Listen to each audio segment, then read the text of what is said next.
It looks like we are live. So, welcome everybody. Today we have a special guest. No, why don't you start us off, Garrett? So today our talk is called NPCs, how to remain human in a world that's increasingly mechanized, mechanical, right? The machine. Paul Kingsnorth just put his book out, The Machine, right? So we're all being turned into algorithms, right? So how do we stop this? How do we protect ourselves, and how does this relate to our work in general? Why don't you take us? Well, let's take some of the weight off of the people, of everyone listening, first of all, because when we first say, okay, how to stop being an NPC, oh man, so much of my behavior is programmed and repetitive. Uh, First of all, it's not necessarily a bad thing to have repetitive behavior and programming, because it gets you through the day, it gets you through, you know, a lot of situations. Like, for example, the fact that the heart is beating without my conscious effort, that's a good thing. Right, But it is, sort of a mechanized, let's say, deal. So it's not that the aim to manage expectations. The aim isn't to create an ideal for people to live up to that's impossible to live up to, thereby creating, again, cognitive dissonance and chronic tension, which then forces people into a fight or flight robotic reactive mode all the time. So first of all, we want to collapse that and say, okay, there's going to be some things where you are mechanical, and yep, that gets us through the day, that gets us through our lives on some level. And in fact, that's a positive thing when we're talking about training for martial arts or training for sports or whatever. You repeat certain things over and over and over again until they become reflexive and mechanical. right, right, So to take the weight off and not create this lofty ideal and create more tension for people, we can start there. And then from there to say, okay, what does it mean? What we want to avoid is repeating the talking points of your favorite character on the news without ever having thought through the position that you're now espousing, for example, on whatever, fill in the blank on whatever hot topic of the day. right, And because if you do that and you don't catch yourself doing it, your whole personality will become a patchwork of other people's talking points.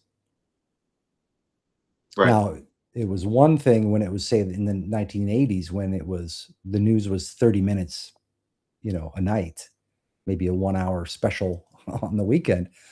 Okay. But now it's 24 hours a day, 50 million channels all at once. And most people don't know even how to tell what's being created, what has been created by AI and what's been created by a person. And they also don't know how to tell, and it's almost impossible to discern, like, what's actual data and what's just been completely manufactured out of whole cloth.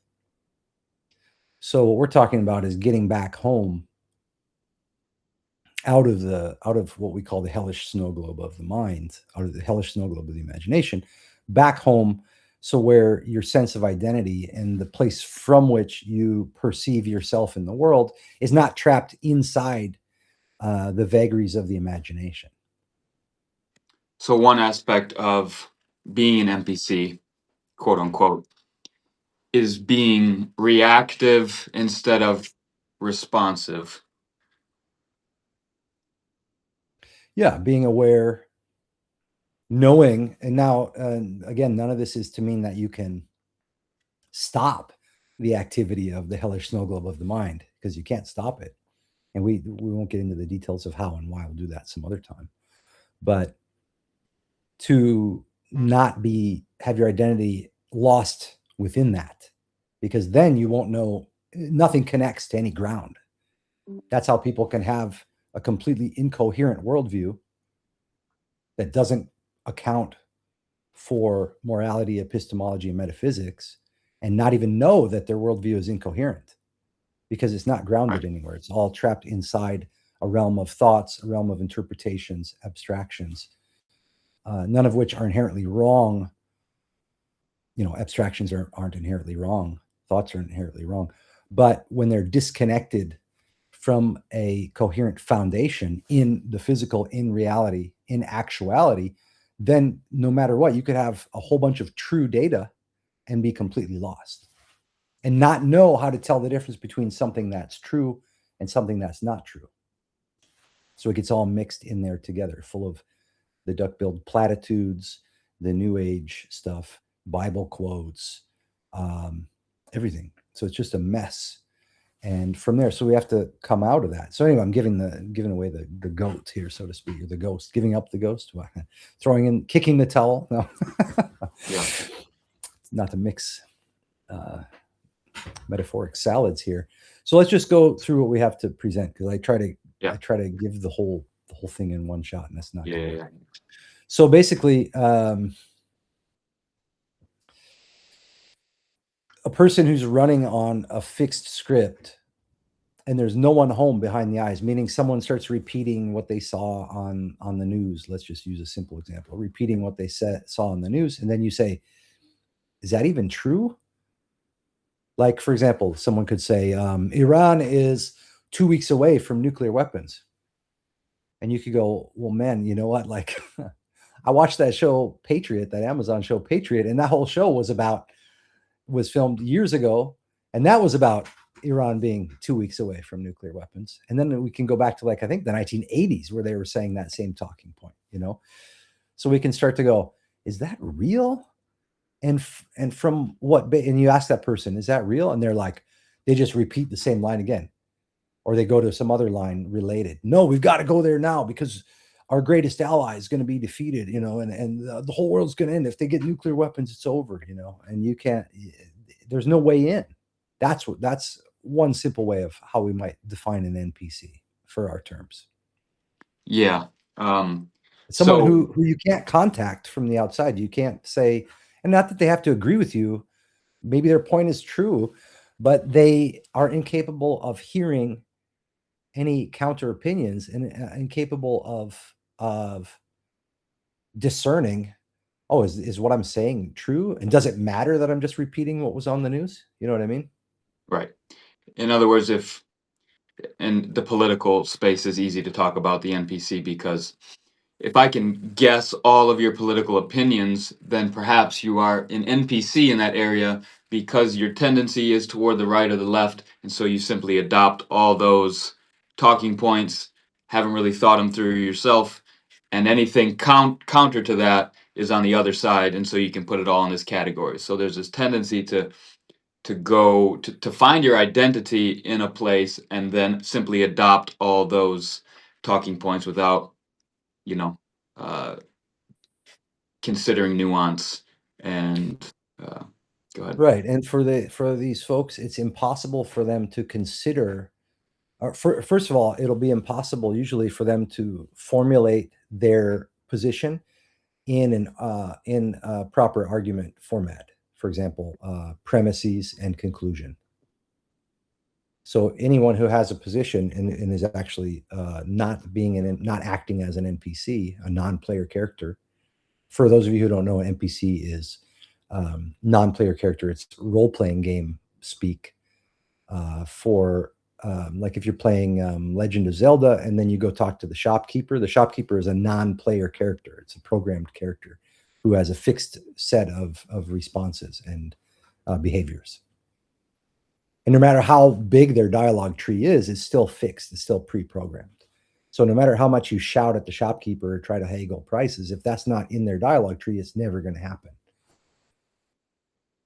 So this is an interesting sort of corollary there, which is if you identify that you're speaking to someone who's acting as an NPC, because I'm not going to deny the personhood of anybody. None of this is meant to judge or deny the personhood of these people. It's meant to help you stop acting like an NPC and to help you stop arguing with people who have chosen to act as NPCs. So we'll get into a little bit of how to identify that and how to not waste your time with those kind of arguments.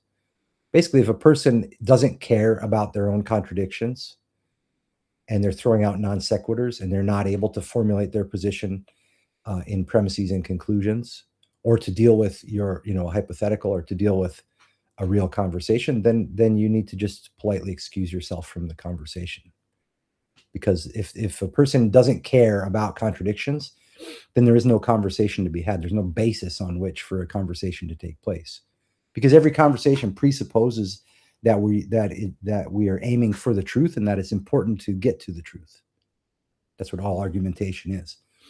And if a person is okay with contradictions in their own view, then there's no foundation for it. Everything they say is self-refuting.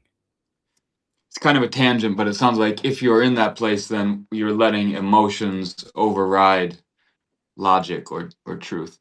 Because why Yeah, would I mean, you ultimately, allow it's a that? spiritual. Ultimately, it's a spiritual issue, and it's not going to be dealt with on the level of premises and conclusion and rational argumentation. So Yeah. let's go through what we got here, though, because I keep digressing. So basically, an NPC in our terms is someone just running on a fixed script, and there's no one there. You could shake them and say, "Hey, do you hear you're contradicting yourself? What's going Keep talking. I'll be right back. on?" Chris always ducks out at the most inopportune moments. This is part of the show, I guess. So basically, you want to ask yourself, when today were you actually present and able to think through what you're saying and why you're going to say it? And when were you just on autopilot? And like we said before, it's not always a bad thing to be on autopilot. You're doing the laundry or washing the dishes. Although it can be there's some joy to being present to those activities and not in the NPC reaction, like, oh, I don't want to do this, but I have to do this, so I'll do it, instead of like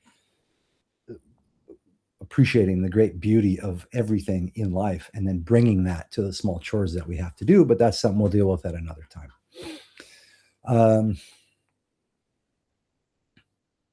So Chris, I don't think I know what was meant by the three witnesses.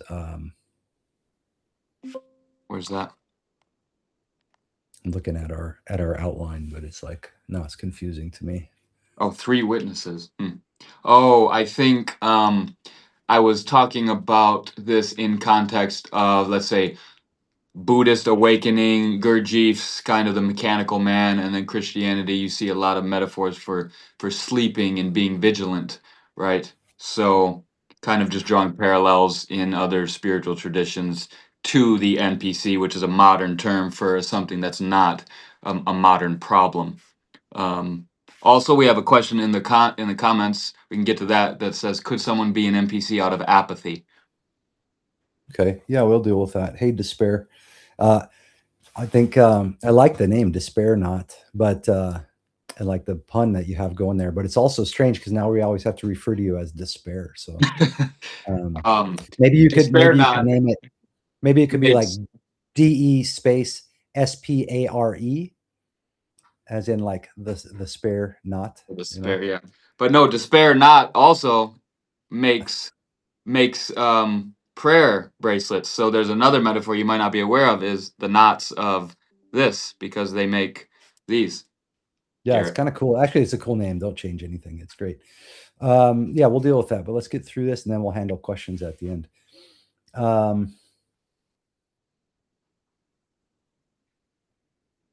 Yeah, you know what? I'm confused by our outline. So, Well, then forget it. yeah, we were going pretty good without it. Yeah. Yeah, let me take a look at this. Oops. Okay, here we go. So, yeah, you know what? Let's just scrap the outline. I don't want to look at it anymore. Let's just go free. Let's just go free form. Okay, let's deal with the question. Could someone be an NPC out of apathy?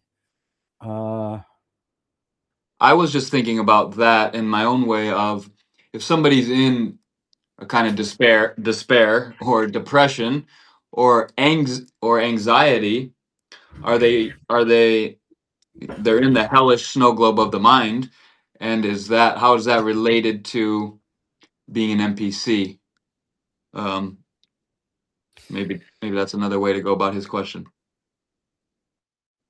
I keep getting lost trying to, feel my way into what it was like when I was apathetic about certain things.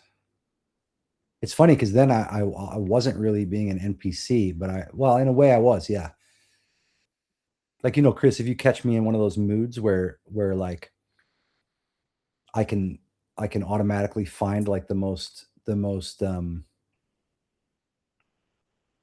dark way of interpreting myself and everything. You know what I mean? Like Right. completely almost despondency. Right. So it's like a script you're running because it's not Mhm. really real in the world. It's this story you've told yourself that kind of comes through when you're in a stressed out situation or an apathetic mood. Yeah, okay, that's interesting. Out of apathy because they're bombarded with information in the snow globe. Yeah. I mean, it's not almost not apathy, it's almost exhaustion. It would be like exhaustion because you're trying to process too many bits of information at once. And then you're going to go to default mode and whatever default mode is. And sometimes there could be multiple default modes. In my case, if I get too overwhelmed and I'm tired and or exhausted and I don't have enough energy or whatever, and the right set of circumstances like fear or something are pressing on me, then I go to that despondent, super dark mode. Um, so that, yeah, so someone could be an NPC out of exhaustion. I would say apathy is a response to exhaustion. Does that kind of make sense? I don't think anyone really chooses apathy. I think that usually apathy is like a post hoc. If someone's like, "Oh, I don't care about anything," and even nihilism. Usually, nihilism is also a post hoc um, justification of behavior or of mood. Chris, why it's always coming and going? What are you doing? Sorry, I don't mean to get sharp with you. By the way, Chris and I have decided we are each other's stepdads, to fill in for any blanks that we had in our upbringing. So right now, I'm just don't want you guys to feel uncomfortable, but I got to put him in his place a little bit. But he has to put me in my place too. That's how this works around here.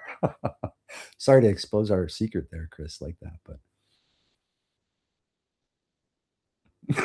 just see, just sitting there jittery.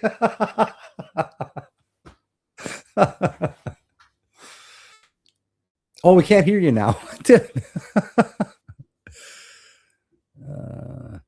Yeah, despair not. Nyla, Chris, your mic is gone. It's okay. It's our first live. So this is, you know what I mean. There, now I can hear you. In the future, we should use headphones too, just for whatever. But I think it sounds okay. Nihilism can come from small affirmations. Despair not said. Yeah, it can add up over time. But often, a person who claims to be a nihilist or materialist or atheist, because it all boils down to nihilism, will often again, they're not actually acting as nihilists, because if they actually care enough to be making a post about nihilism, that's self-refuting, because true nihilism would be that you actually don't care, and so there's nothing to post about, there's nothing to talk about, there's that you just go do your life and realize that there is no, from that view, from the nihilist view, there is no foundation on which to be concerned about anything, or a position to argue from. But anyway, let's not get too lost in there. So the aim and the goal for the stream today, as I understand it, is just to take a look at, make an exhibit of what does it mean to be an NPC? What is an NPC? Which we kind of already covered, and then from there to how to stop being an NPC if you find yourself in that position. What is it, real quick, that that term came about, like when in particular, and why do you think it came about in that moment? Maybe that'll give some insight into. I actually don't know when it came into vogue. You could take a, do a look, take a look, do a I search. will. I will, because why not? Yeah, but I know it from all the way back in when I got the first back during the Satanic Panic days when I got my first Advanced Dungeons and Dragons box set and couldn't find anyone who wanted to play with me. But then I just saw it as like you create NPCs in the world you're creating, or there's NPCs, in a list in one of the books. So like, okay, the orc shopkeeper, or the half Right. elf bodyguards, or whatever, like you just create, and the person who's running the game then operates the NPCs while the players operate themselves and move through the world you prepared for them. Yeah. So that's why I So first heard of it, was in the okay. 80s. Okay. But then as a meme, it really took off in 2022 with the surge of NPC streamers. The NPC WOTA, graphically based on Wojak memes, was created in July 2016 by an anonymous author and first published on the image board 4chan. So I had a feeling it came about with Trump and 4chan and all this stuff is when it really became people just calling other people an NPC all the time. I never heard it before that. So in terms of politics, it has often been used by those with anti-establishment views to describe those who fail to question authority, groupthink, blah blah blah. So it became a meme and gained mainstream popularity during the first presidency of Donald Trump. That's what I thought. In October 2018, the meme was covered by numerous news outlets. Blah blah blah.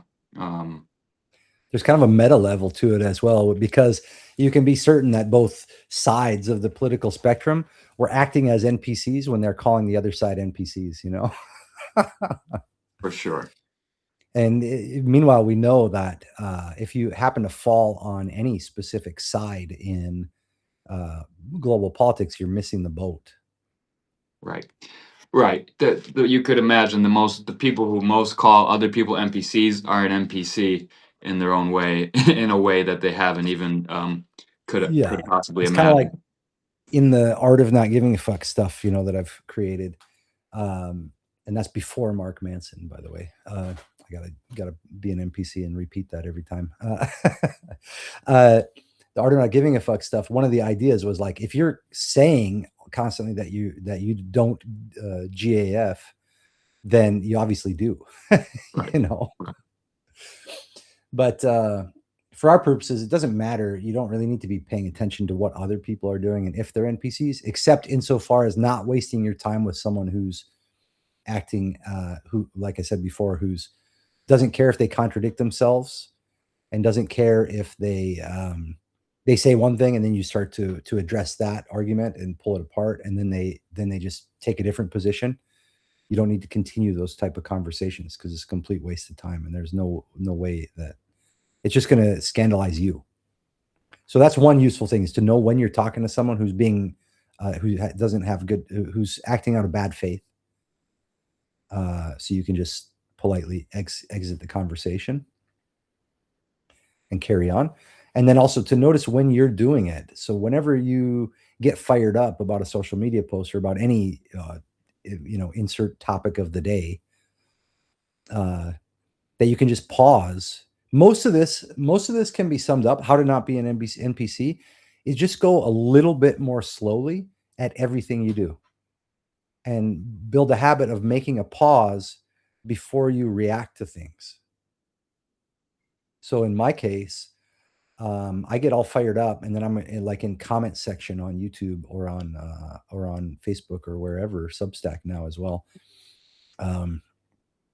When I see people like espousing what I think are ridiculous, poorly thought out opinions about stuff, and then when I try to set them straight, I'll get mad, and then I'll be writing really fast and needing to post it really fast. So what I can do is just slow down and then zoom out and say, what am I doing right now? Where am I? And is this valuable to do? And one concrete example from just yesterday and today was this conversation I got into with like this Protestant guy, and he's just repeating the exact same talking points over and over. And I looked back at my comments from months ago and from today, and I said the exact same thing in different ways, responding to what he's saying. And he just kept reiterating the same points, and he wouldn't deal with the contradictions that I pointed out. I made a clear argument. I said, look, you refuted your own argument in the statement you made. And then he'd said it again in a different way, in a different way. And I kept pointing it out. And then I was like, dude, I got to stop. What am I doing? So he was acting as an NPC, complete bad faith actor.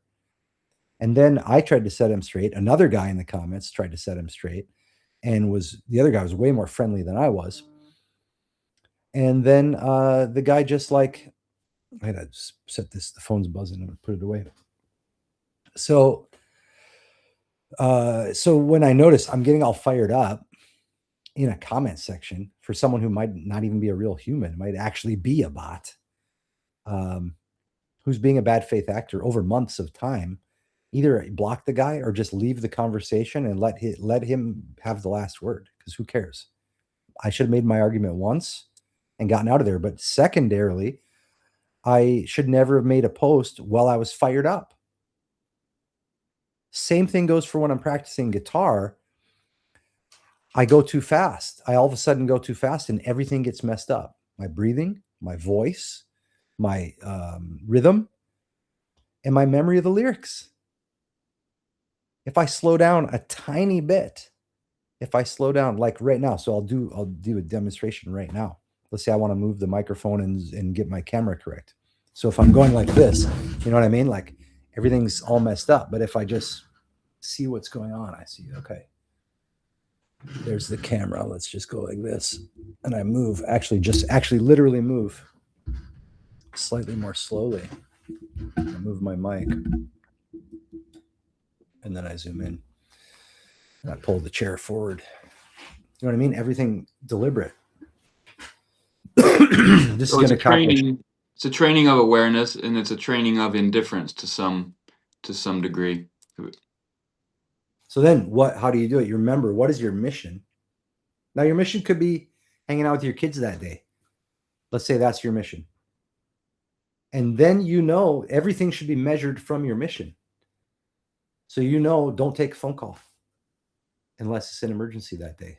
You know what I mean? Don't look at social media during the 2 hours of hanging out with your kids' time. If that's your mission. Everything is evaluated from your mission. If you don't have a mission, you're subject to all kinds of NPC activity and behavior in yourself and in other people.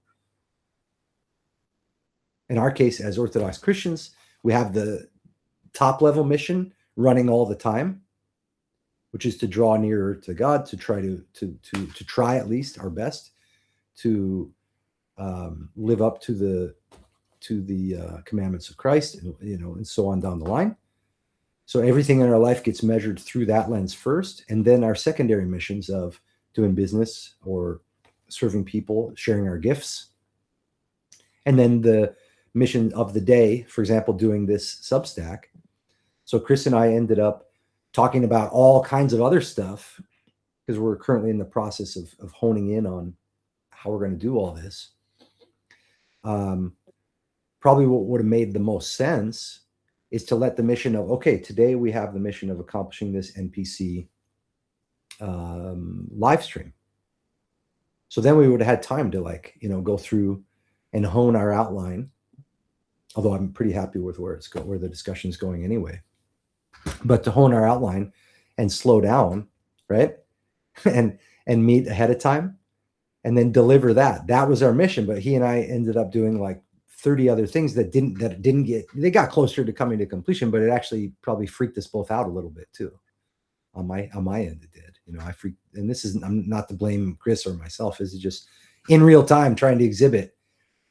We're both rushing ahead, and we're both, even though it's good work that we're doing, we didn't slow down and let our mission define our behaviors and cut out a bunch of stuff that we don't need to work on right now. So in other words, you can be an NPC at 8 a.m., 9 a.m. a real human, noon NPC again, by 5 p.m. maybe, right? So yeah. So there's hope. So what do we got? Despair not. Like I've heard Ian McGilchrist say, attention is a moral act. Let us stand aright. Let us stand in awe. Let us attend in the divine liturgy. Well, that's always true. Man, you're at Substack. It's so much more refreshing place to be than Facebook. Oh my God, what have I been doing? I told you, man, get out of that place, dude. Are you kidding me? That's why I deactivated my account. Sunk cost fallacy. Let's talk about sunk cost fallacy, because that's like a big NPC thing, right? Why don't you, Chris? Why don't you queue up the definition and like present it, and then we'll talk about sunk costs, because I'm suffering through that right now in like 20 different areas of my life. So in this case, you feel like you put so much time into Facebook that if you were to just abandon it now, then the sunk cost fallacy is the habit of keeping an action going just because you already put time, money, or effort into it, even when stopping is the smart choice. Yes, I can relate to this in many areas of my life as well. A sunk cost is any past resource you cannot get back. Logic says past losses should not guide future choices, but our brains trick us into trying to justify what we already spent. It's a really important one to know about intimately if you want to not be an NPC, because that'll happen out of awareness. Like the example they almost always give is a grocery store line. So there's 5 grocery store lines, and you go into the one that you think is the shortest, and then the granny, God bless her, ends up taking like half an hour in your line, and then the other lines have started to empty, but you've invested into that line, so you stay anyways. Yeah. Instead of going. I do it in even more dumb ways than that. Like I got a ticket for not having my seatbelt on. And I'm like, well, I'm not gonna put the fucking seatbelt on now that I already got the ticket, because then I'll have to deal with the fact that I could have done that an hour ago and avoided the ticket. So now I'm just gonna keep doing what I do. You know, I don't know. That might be just that might be something else. Rebellion right there. That's just the demon of rebellion. That's a little different, but and they can possibly get you to, cause an accident and take you and a few other people out before you have time to. Yeah. Anyway. So. Okay. I already lost my dad. I don't want to lose my stepdad, Chris. So wear the seatbelt. All right. For you, I'll do it. Okay, so where do we go next? We've talked about the problem. We've talked about ways in which to kind of deal with your own NPC tendencies to some degree. Should we maybe go more into that? Or yeah, I mean, the interesting thing is like, well, one nice example, and I need to reorder this set of cards, but my friend Claude made Claude Needham, shout out, author of Just Because Club and other fine books, highly recommended. He made this set of cards called the Move Act card game, and it's 4 decks, and one deck is called Movements, one deck is called Animations, one deck is called like Emotions, I think, or Feelings or something like that, and one deck is Message or Phrases, something like this. And so he said the aim of these decks of cards, so on the movement cards, it just says like 1 step forward or turn to the right or turn to the left or turn 100 or turn 180 degrees, whatever. All these different physical movements. And then the one set of animations is stuff like brush teeth or remove wallet from pocket or like a grooming beard or whatever it is. All these different animations, riding a bike, riding a horse, waving hello, and then the emotions deck or feelings deck is all different kind of things like apathy, hate, rage, joy, sadness, all kinds of things like that. And then the other deck is phrases. So a lot of sort of repetitive phrases. Hey, how are you? Or goodbye, or some other longer ones, whatever. When I asked him what's the purpose of these decks, he said that 99% of our behavior is robotic, is like NPC behavior. Yep. And the purpose of these decks is to both come face to face with our robotic nature, our repetitive NPC nature, and at the same time to identify what part of ourself is not robotic and NPC. Yeah. And then to maximize on that part of ourselves that is not bound into the robotic repetitive behavior. So for example, in those cards, I saw something remarkable happen when I was running the cards, and you can make up different games with the cards. to play with groups or with yourself. They're excellent. They're excellent cards. You can get them at the Game Crafter site. I'd have to find the link, but you could make your own decks even for those industrious among you listeners. But basically, like, there was a guy who came on a private group that I was running on Zoom, and I didn't know that he was having a hard time in his life or whatever, which is usually good if I don't know what's going on for people when they come onto the groups. But he came on and we were doing a game where each person would get 3 cards. We just set aside the movement ones because it's online. But each person would get 3 cards, one animation, one emotion, and one phrase. And you'd have to embody or feel the emotion and then do the animation and say the phrase. And so I would draw the cards for everyone, tell them what they were, and then each person would do their little presentation. And we went through and we did this. And it's funny thing is, it doesn't matter if the emotion's so-called positive or negative. It's just it's that it's becoming voluntary instead of involuntary. Mm-hmm. And so through repeatedly just playing this game, and they're colored little cards, and it's all fun. I heard about this guy, my friend who was this guy's friend in real life, who he brought onto the call. He told me like a couple weeks later that the guy reported that from coming on the group and from doing that game, that the guy's like 6-month depression just lifted without any effort. And I had to think, well, why is this? I kind of reverse engineered. How did this happen? Well, because his NPC, you know, his mechanical nature just had convinced him, and that his posture was sunk down. You know, everything was living up to that depression. Right. And so he was involuntarily acting out the depression. Right. That's another aspect of what we might mean by NPC. And I'm glad we've kind of expanded the definition beyond how it was used in the meme, because it's kind of useless in that regard. Yeah. But he, in order to play the game, and the key one is the emotions deck. In order to play the game and feel whatever his emotion card was, let's say it was rage, or let's say it was, even if it was sorrow, he first had to assess himself and clear out whatever he was currently doing in order to voluntarily do that new emotion. And he had to do it like 6 times in quick succession, because we just kept going around in circles with the group. And after having done so, and there was no therapy involved, there was no helping, there was no healing, because all that shit, in my view, is garbage, especially when it's in that frame of healing, when it's in the frame of, because now you have an ideal that's made up by somebody else that you're going to try to live up to, and you're never going to live up to it because it's a fake ideal. And so you're going to feel always that you're not living up to some ideal, which creates cognitive dissonance, which creates chronic tension, which sends you back into your default programming, which makes you an NPC. So he accidentally voluntarized a series of different emotions, which required him to clean out and then feel a new one, and then clean out and feel a new one. Now, longer term, let's say help or aid for him, if he fell back into the depression, would be continued voluntarization of various emotional states.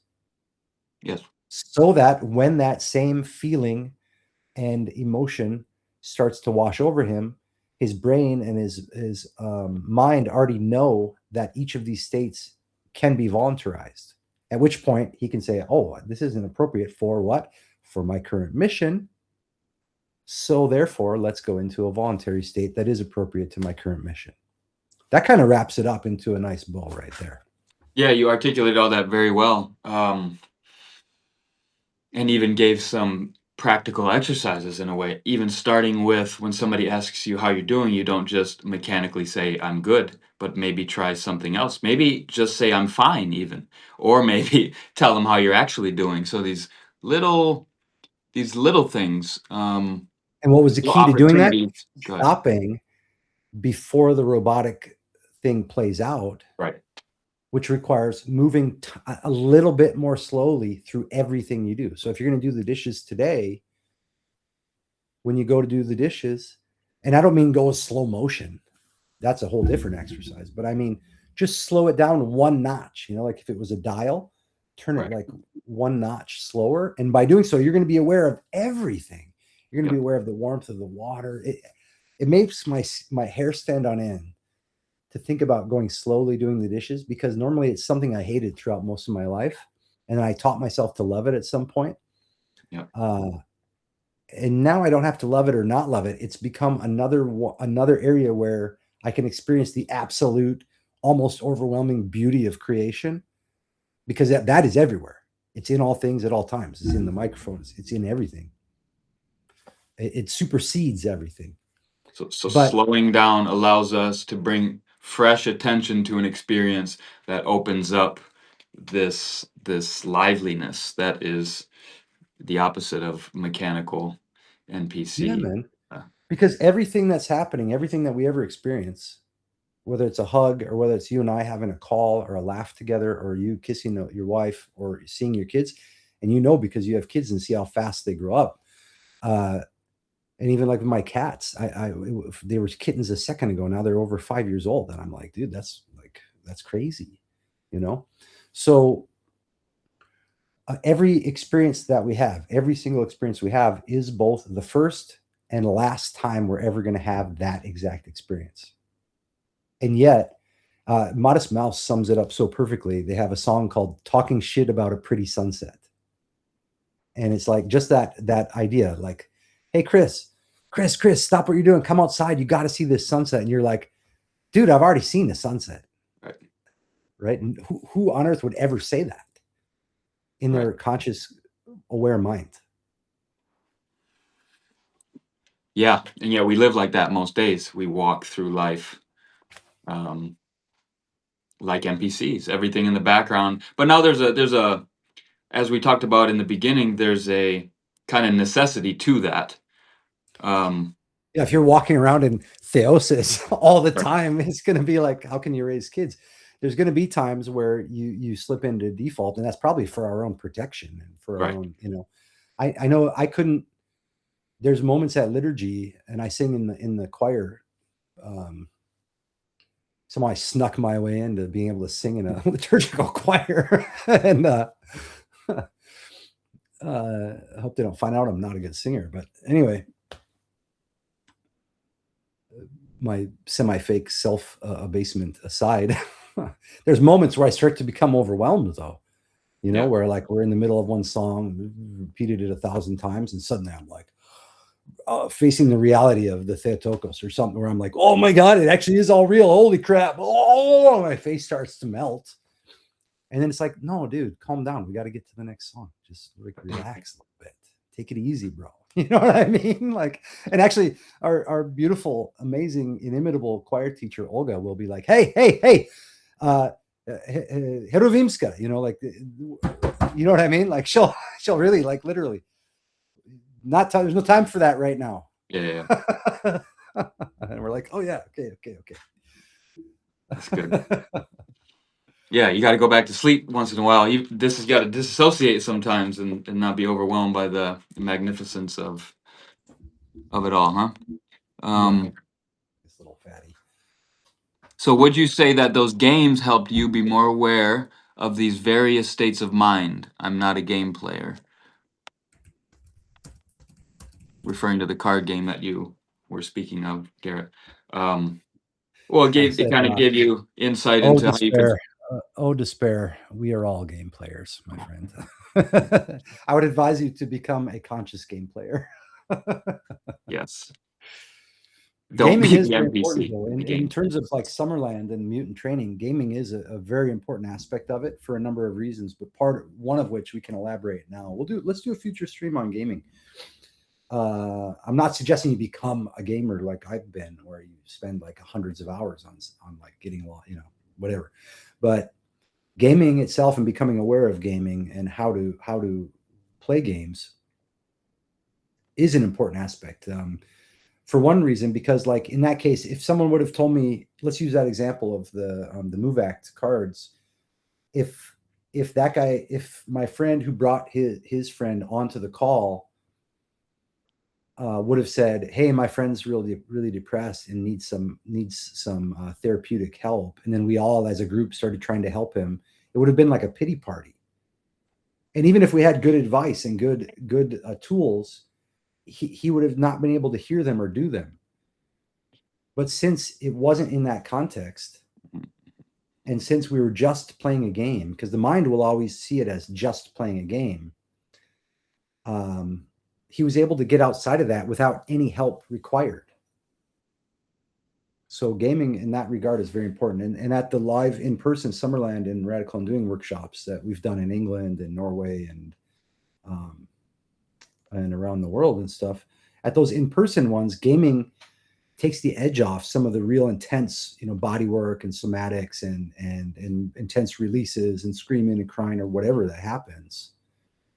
Gaming makes it so that it also gives people a way that they can start to express deeper aspects of themselves, but without the fear of and vulnerability that it would take to do those if you're in like psychiatric group therapy or you know what I mean, where the stakes feel so high. Right. Yeah, healing, just like happiness, should come as a side effect of a higher aim than either of those. They should, and they almost have to come in that way. If you're like, I'm gonna play today, like you Yeah. that's not Yes, we gonna work. scheduled that we're gonna play. Right, we Now what's schedule going it. on? You're not being playful enough, Right. Yeah, so games are an amazing part of the toolkit.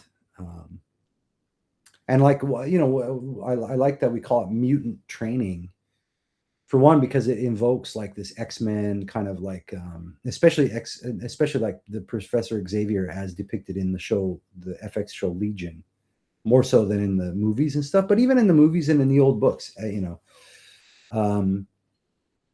he sends his call out to other mutants who are in danger just by virtue of living in the dangerous world and not fitting into it and not knowing how to function, because they can't quite function within it, but they can't function without it as well.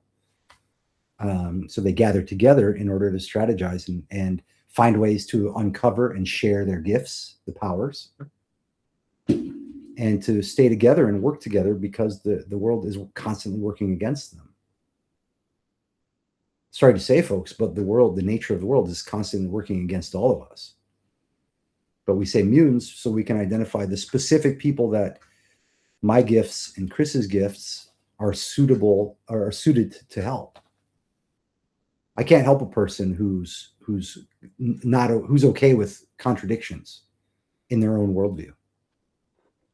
I can't help a person who's unwilling to question their own worldview, and I can't necessarily help a person who's already been drugged to death and who's gotten a lobotomy or whatever. I mean, I probably could help them have a nice time or something, but I can't help a person who's fully psychotic and off the deep end or whatever. We hope in the future to create tools for to even help people in more and more extreme situations, but we can help.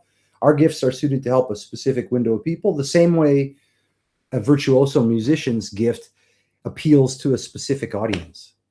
No matter how good jazz player is, it's not going to appeal to everyone in the world. And in the same way, our gifts are suitable to the mutants, to the misfits, to the failed seekers. Okay. That was good. I like how we connected it with play and games as well. Let me address quick what Despairnot said, and then we can kind of move to a close. He said, that is helpful. Don't we all have conflicts in our worldviews as well? That's a deeper question, but the point isn't whether or not we have conflicts in our worldview. All of us will have, at some point or another, maybe we'll discover incoherencies in our worldview. And I like Jay Dyer's explanation of worldview, meaning what is a worldview? It's a set of assumptions that we make about the three interrelated realms of morality, meaning what's the foundation upon which we make a judgment about right or wrong? How do we know what's good and bad? And then metaphysics, meaning the existence of things that aren't found in the physical, like love, like mind, like information, knowledge. and then and how are those? What needs to be true in order for us to have knowledge? For example, what's the explanation for metaphysics? And then epistemology. How do we have knowledge over time? What are the preconditions that are necessary in order for knowledge over time to be possible? So then for a worldview to be coherent in that definition, it has to account for those three things. It has to have an explanation for those three things that is coherent, that does not have logical fallacies in it. So to answer your question on despair, we could have conflicts or contradictions in our worldview, but that doesn't mean that you don't care about contradictions. By that I mean, if you and I are in a discussion and it gets to the worldview level, and then I point out, hey, what you just said is a contradiction. So if you said, for example, all truth is relative, because a lot of people will say that, or all morality is subjective. Well, then you can just, that's a self-refuting statement. Think about it for a second. All truth is relative. Then you say, oh, even that truth? You see what I mean? It contradicts itself. Or to make it even simpler, there is no truth. Oh, well, is that true? This is sort of a obtuse example, but it applies. If I pointed that out to you and you didn't accept the correction and go, oh, wow, that is a contradiction. Okay, let's explore further. Do you see what I mean? That means you're in good faith. That means you're not embracing those logical fallacies and contradictions. If you said, no, all truth is relative, and I don't care what you say, then I say that's a contradiction. So, and then you don't care. There's no point in me continuing that conversation, because you've shown that you're unwilling to accept correction and unwilling to examine your worldview and upgrade it and make it more coherent. You see what I mean? It doesn't mean that anyone's bad for not doing so. It just means that it's not worth your time to have the conversation if a person is embracing those contradictions and logical fallacies in a bad faith manner. Great, Despair. That's awesome. I'm really glad if it's been helpful, because sometimes I know with Chris and I, we go way all around the place, and I kind of like that we do, but it's a challenge for both of us to like hone in on one topic and have an outline, but then allow ourselves to play our way through it in a way, that doesn't restrict us at the same time. So I think for our first few live streams, we're doing okay. But if any of this helps somebody, that's really cool.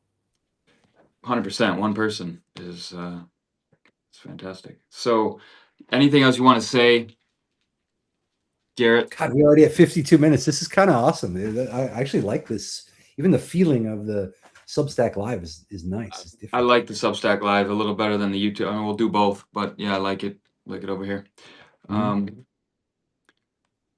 Yeah. Anything we want to say to wrap it up before we go ahead? Well, no, he had also, how do you get someone you care about to re-engage? Oh, yeah. Maybe I don't think we can handle that right now. I mean, it's a good question. But that's going to be kind of on an individual basis. The thing is, like, if you're at Thanksgiving dinner, that's not a time to have worldview discussions. You know what I mean? And I say that because I made that error when I used to think I was vegan and I was like anarchist punk, like when I was, I don't know, 19, 20. I like got so mad at my mom for using Worcestershire sauce, Worcestershire sauce in this like dressing, and she was trying her best to make, man, it almost makes me like, what a dick I was. Yeah. Please forgive me, Mom, if you can hear me, but I was so mad and like refused to eat this salad because it had Worcestershire sauce in it, and the Worcestershire happened to have on the ingredients list like anchovy paste. It's like, dude, come on. I mean, in my defense of young Garrett, it was like I was trying to live up to my beliefs and everything, but that kind of stuff has no place at Thanksgiving dinner. That's the point. So it's all contextual. There's a time and place for these type of discussions and everything. But you might have to be skillful about it too, I don't know. Yeah. Despair. This is the kind of stuff we deal with in like the Summerland training. And then the work I do is like, when we work privately with somebody, or in groups with someone, then that's the kind of place where someone can say, hey, I'm having this trouble with my uncle. And then we can say, okay, what is the trouble? And then we deal with it on an individual basis. And because none of this stuff is cookie cutter. None of this stuff is like one size fits all. Because there could be a situation where you never, where you never actually try to correct the person. I'm trying to think, like maybe it's your grandma and she's on her deathbed. Just be there. Hold on, Grandma. Wait a second, Grandma. We got Yeah. to. Grandma, you're in a contradiction. Yeah. Look, let's use my dad as an example. Like my effort was like just to hang out with him and to let him know how much I loved him, you know, in the last hours or days that I got to sit with him. And I showed him a pamphlet because I went to liturgy at and for most of his life he would say this joke, and he was logically coherent in his own system. But he would say, if I ever meet God, you know, he's like, if God is real, I don't even want to meet that bastard because look at all the shit he does. You know what I mean? Like this kind of thing. But then later he softened a little bit, and I don't know how, maybe through whatever. But at the end, I showed him and I told him about orthodoxy just through the lens of my excitement about it and my own engagement in it, but never to convince him or to contradict his worldview or anything.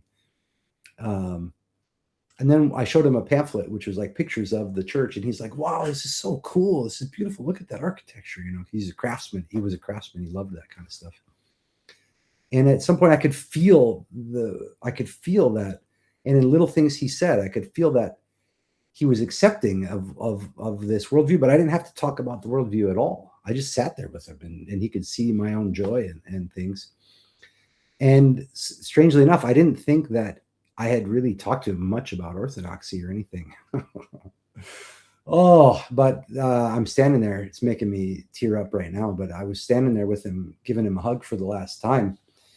And we would talk on the phone for a lot later. But I was sitting there giving him a hug, and I started weeping like I'm doing now. And funny, I never saw him cry my whole life. And I looked up, and I was just losing it. And he had a tear running down his face. But he said to me, a big old smile, he said, come on, Garrett, don't cry.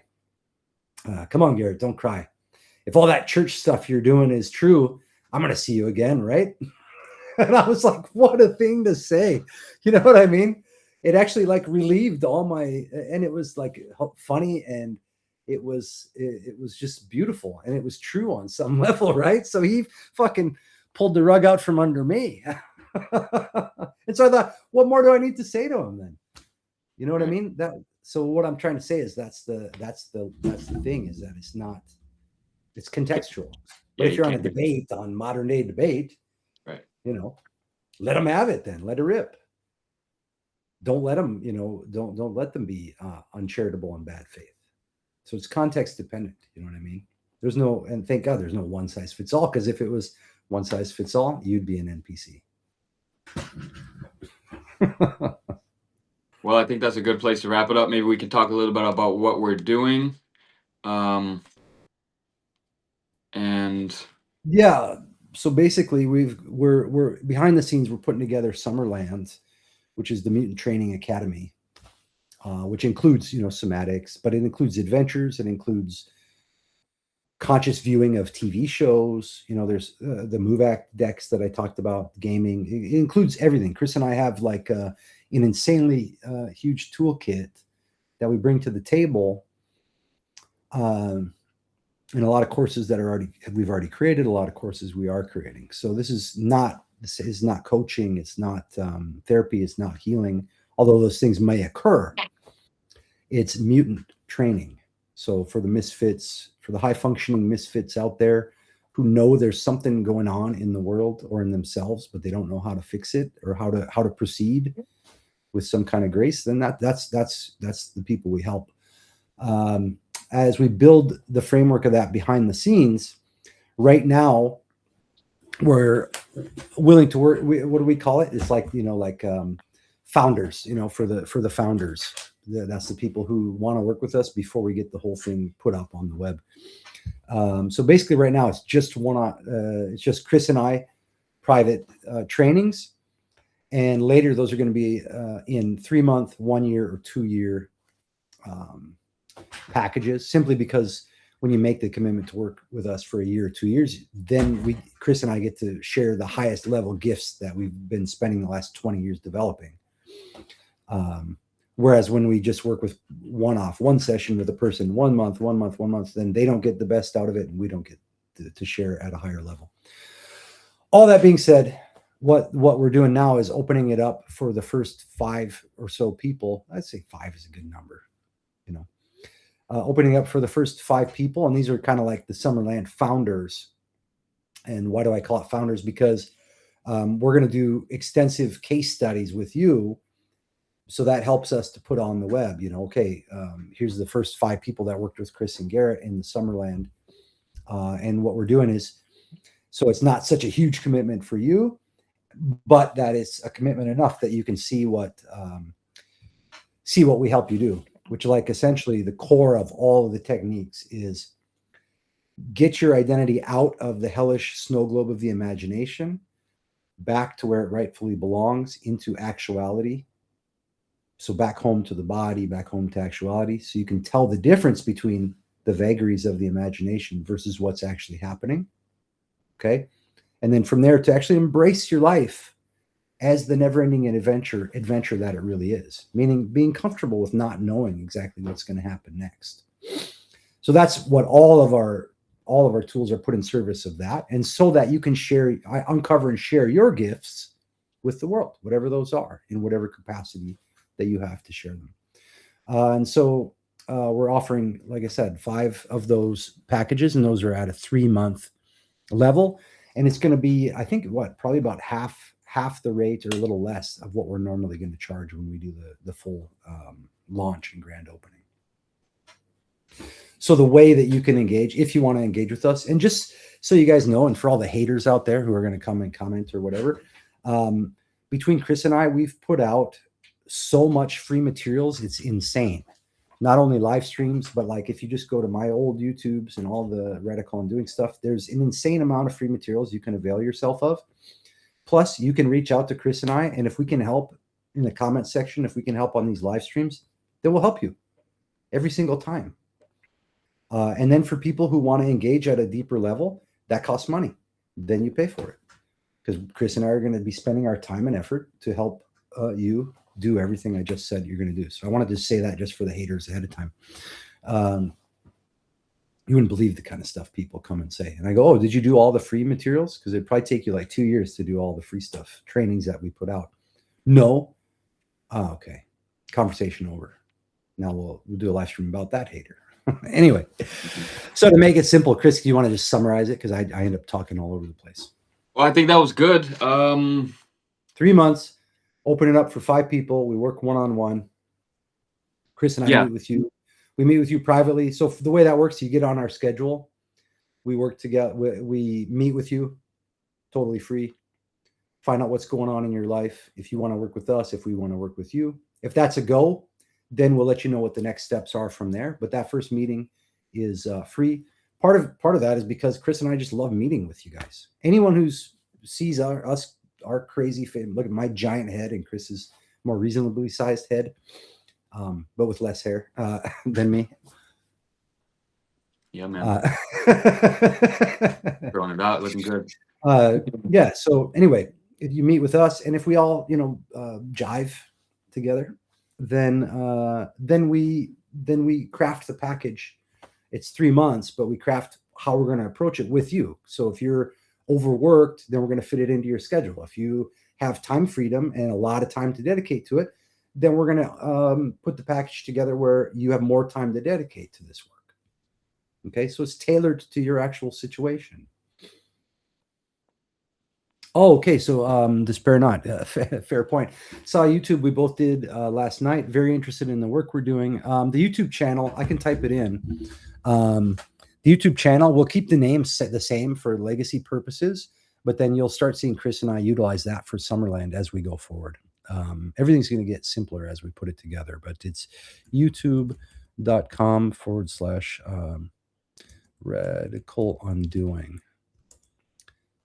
Oh, wait, did that work? I probably have to type it as an actual HTML.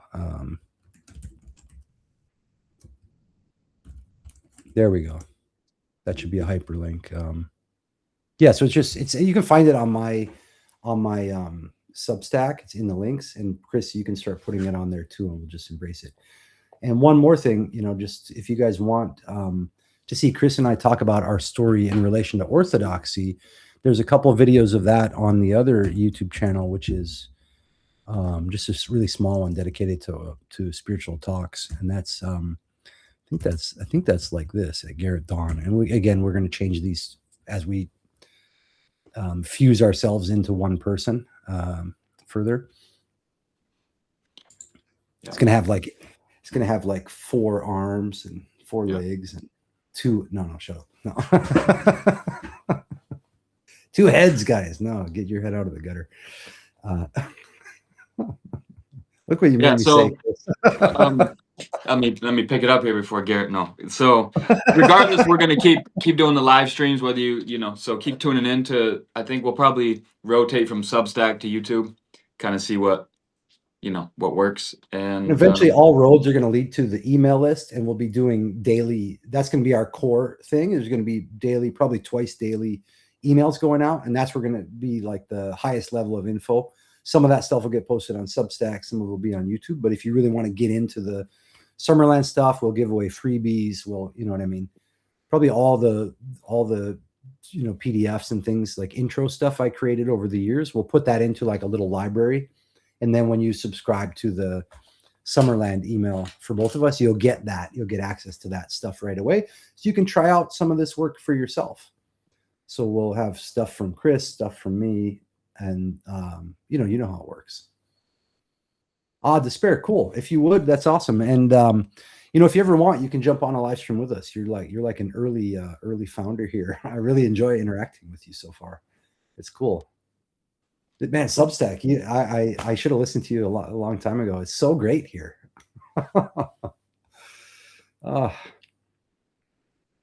Yeah. All right.